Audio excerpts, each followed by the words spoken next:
Hi, this is Joanne Sarembis, and I wanted to present Roles and Responsibilities of the Nurse Educator, the course that I have been working on.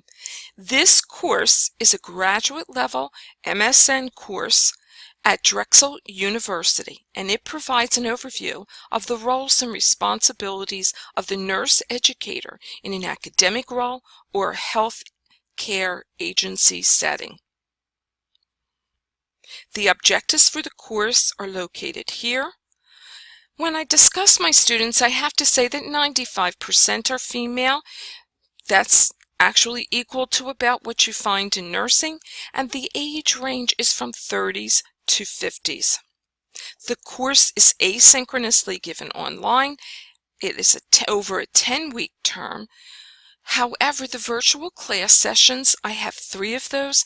The first is a course introduction, and students come into the class knowing what the date and time for that.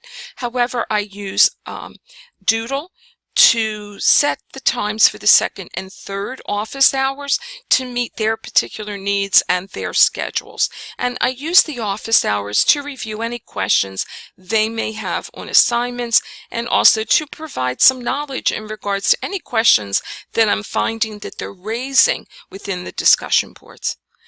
This is the topical outline. It's basically the 5 different modules in the course, so you can see the role of the nurse educator, then the legal and ethical aspects of the role, the nurse educator engagement and scholarship, so research, publication, and also presentations, teaching the difficult learner, the challenging learner, perhaps classroom management, online management, also looking at civility and also looking at academic integrity, and then socialization to the nurse educator role, perhaps through mentoring.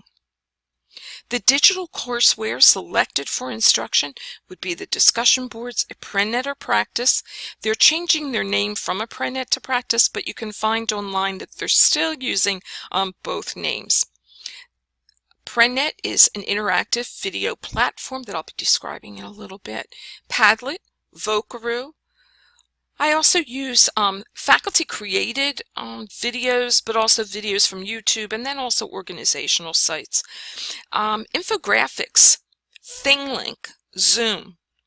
Over here, I have the course syllabus, the course schedule, and then I've listed strategies to support inclusion and self-efficacy.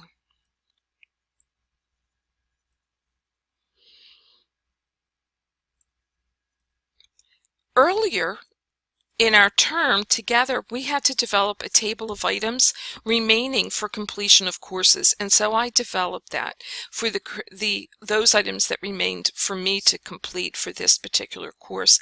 And then what I did was I created a timeline so that I could get these items in the course prior to its next offering, which will be in the spring. Now, as far as the teaching strategies, there are 2 discussion boards. One discussion board, the first one, is really on the role of the nurse educator and how you transition into that role. And the second has to do with academic integrity and civility and how to manage that with our students. The next type of assignment that I have is Apprenet, and again, it's an interactive video. And what I mean here is the students are offered a challenge video. These are videos I've created myself. I wrote the scripts and then had the help of others to role play them.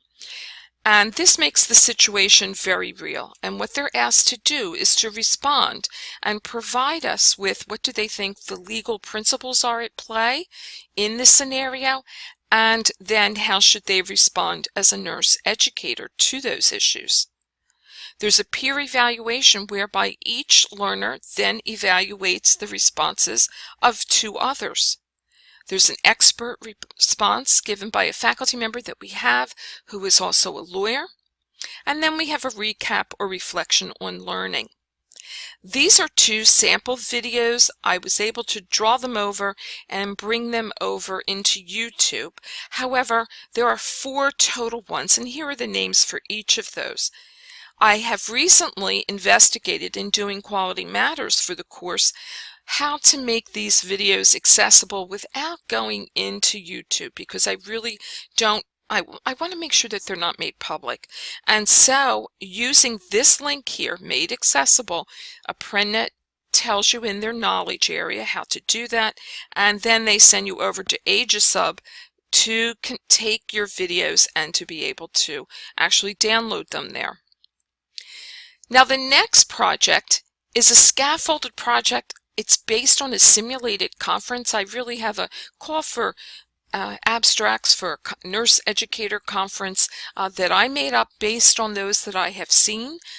And the students have to respond with a topic that they would like to present, an abstract, a poster, and then a voice presentation using an audio tool.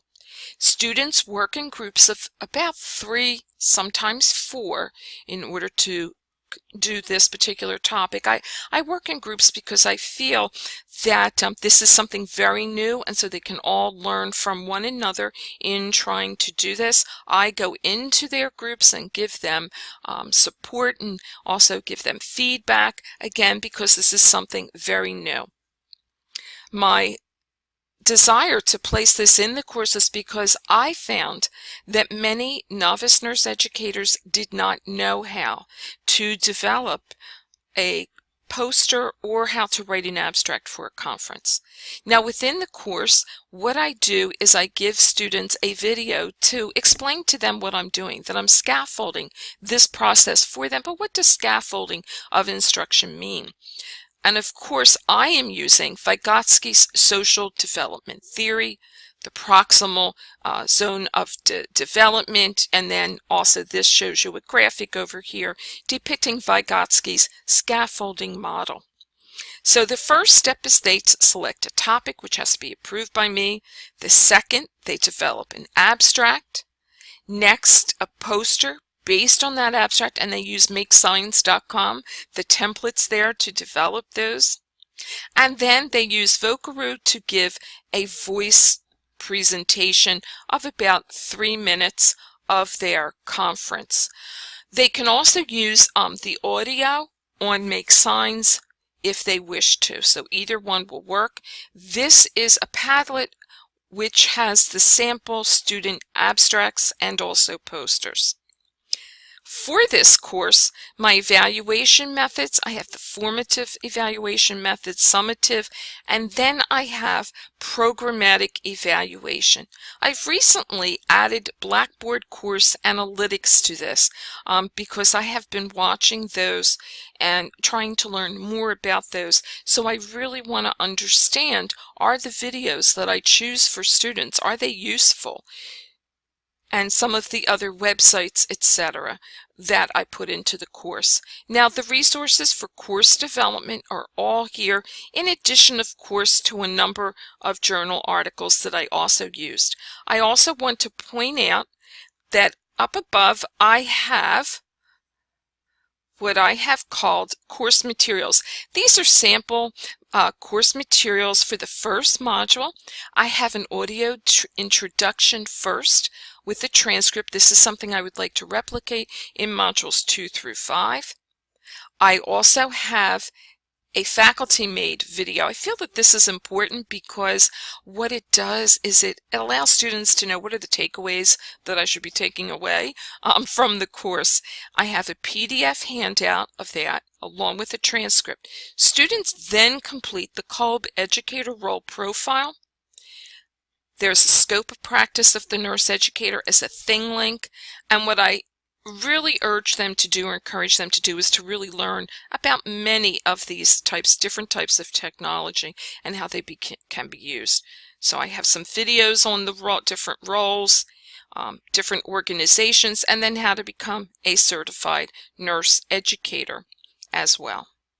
So I want to thank you ahead of time for reviewing what I have done with roles and responsibilities of the nurse educator. Thank you.